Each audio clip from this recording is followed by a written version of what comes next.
Good day, everyone. My name is Princess J. Domingo, along with Clarice May Elie, Maria Angela May Perez, and Francesca Togonon. We're going to present our activity 2, coin tossing binomial distribution simulation.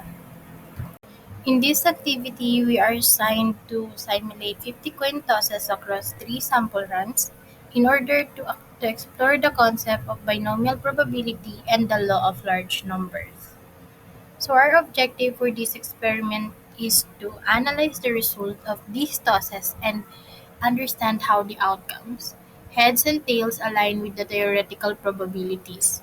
We want to see how the probability theory works in real life, how as we perform more trials, the observed empirical probability gets closer to the theoretical 50% for both heads and tails. So this experiment demonstrates how repeated trials will show a convergence toward the expected outcomes, which is essentially the law of large numbers in action.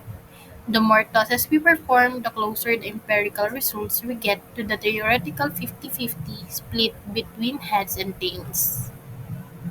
Hello, my name is Francesca P. Tugalan.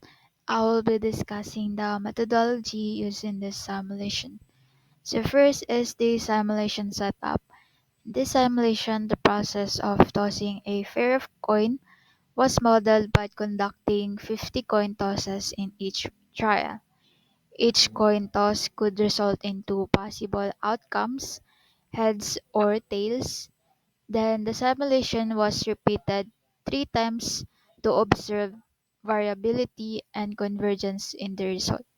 Variability looks at the difference in results across runs, and convergence look at how the result become more consistent or stable as more runs are conducted. Next is the flow chart. So the methodology follow this step. First, we initialize the counter for heads or tail to track the outcome for each toss. Then step 2 is toss the coin 50 times and repeat it for 3 runs. Third is we record the number of heads and tail in each run. Then step 4 is calculate the probability of heads and tail. And step 5 is to store and graph the combined results for all runs. Now let's discuss the execution of coin tossing simulation, heads versus tails per sample run. So now let's take a look at the results from each of our sample runs. So in sample run 1, we observe 24 heads and 26 tails, which gives us a probability of heads as 0.48 and the probability of tails as 0.52. This result is quite close to the expected 50-50 distribution with only a slight deviation. So in sample run 2, the results were very similar to sample run 1 with 24 heads and 26 tails, giving us a probability of 0.48 for heads and 0.52 for tails. While in sample run 3, we observe 30 heads and 20 tails, so the probability of heads is 0.60 and the probability of tails is 0.40. So this shows a slightly more skewed result with a higher number of heads than expected. So as we can see, the results vary from run to run, but we are starting to see some patterns emerge. So here is the graph for the 3 sample runs.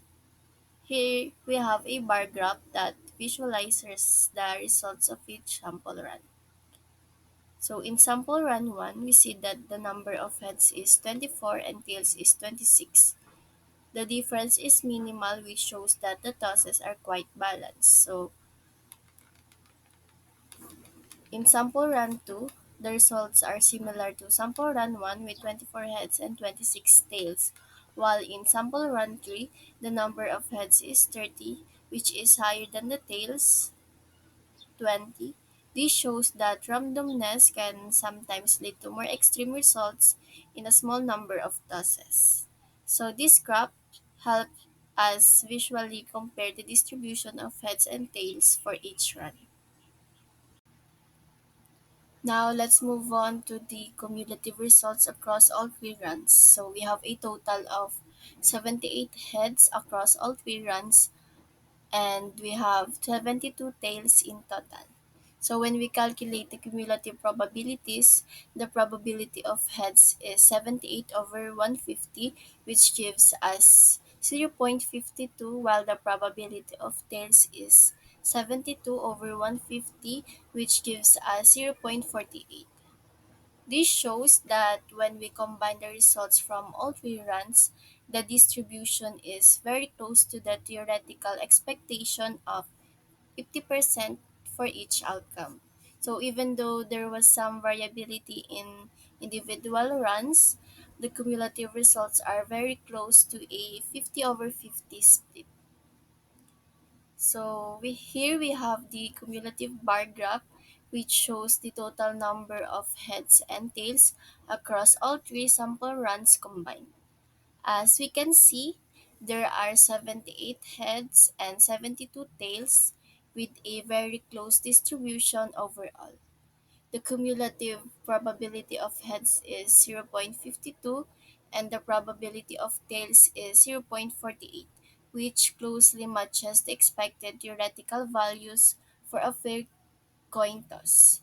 This graph clearly shows how, when we look at the overall results, the outcomes are quite balanced and approach the 50 over 50 distribution we expect from a random process. So that's all for the execution. Hello everyone, I'm Clarice May Elie and I will be presenting the analysis slide. So in this slide, we're comparing the results of our coin tossing simulation with the theoretical probabilities. For a fair coin, the expected probability is 50% heads and 50% tails. From our simulation, we observed that the probability of heads is 52% and the probability of tails is 48%. This shows that the results are quite close to the expected 50-50 distribution coming from the fairness of the coin. Moving on to the insights from the simulation, we noticed some variation in the sample runs. In the first and second runs, we got 24 heads and 26 tails, which is very close to the expected 50-50 split. However, in the third run, we got 30 heads and 20 tails, which shows a larger deviation. This highlights the randomness in short-term trials, where we can expect fluctuations, but as we increase the number of trials, the results tend to converge to theoretical probabilities. Now, let's look at the law of large numbers. As the number of trials increases, the observed probability tends to converge toward the theoretical probability. In our case, the cumulative results of all the runs show 52% heads and 48% tails, which is close to the expected 50-50 split, and this demonstrates that as we perform more trials, the outcomes stabilize and closely match the theoretical values, confirming the law of large numbers. To conclude, the simulation demonstrated the concepts of binomial probability and the law of large numbers. Variability was observed across the sample runs, with some showing a closer match to the expected 50 over 50 split, while others, like sample run 2, were more skewed.